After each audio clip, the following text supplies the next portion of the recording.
अक्कलकोट येथील प्रभारी गटशिक्षणाधिकारी प्रशांत अरबाळे यांच्या कार्यपद्धतीविरोधात महाराष्ट्र राज्य मागासवर्गीय शिक्षक संघटना शाखेचे अध्यक्ष महांतेश्वर कट्टीमनी यांनी जिल्हा परिषद सोलापूर येथील पूनम गेट समोर आमरण उपोषणास सुरुवात केली आहे।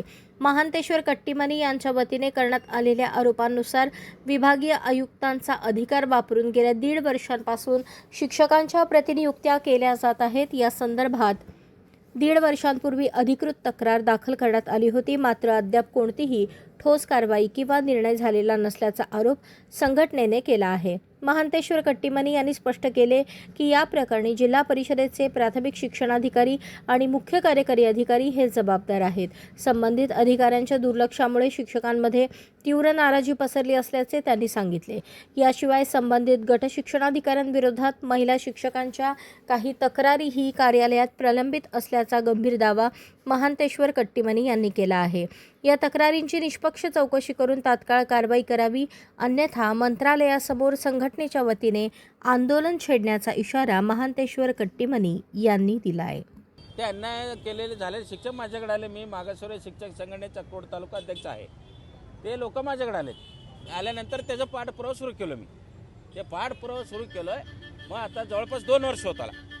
2 वर्षापासून त्यांच्यावर कारवाई नाही आहे। मुख्य कार्यकारी अधिकारी त्याच्यावर चौकशी नेमले।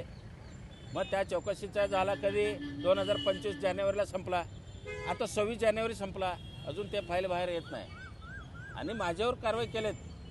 कसं जानेवारी 6 तारखेला 25चा म्हणजे एक कुणाकडून तरी तक्रार अर्ज घेतलेत आणि 10 तारखेला लगेच माझ्यावर निलंबन कारवाई केली।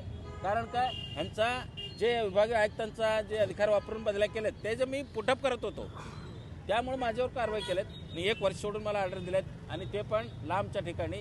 हे त्रास देण्याचा उद्देश येतो आहे ह्यांच्यावर जे कारवाई होत नाही साहेबावर, प्रभारी गट शिक्षणाधिकारी अरबाळे साहेबावर जोपर्यंत कारवाई होत नाही तोपर्यंत मी इथून उठणार नाही, उपोषण करणारच।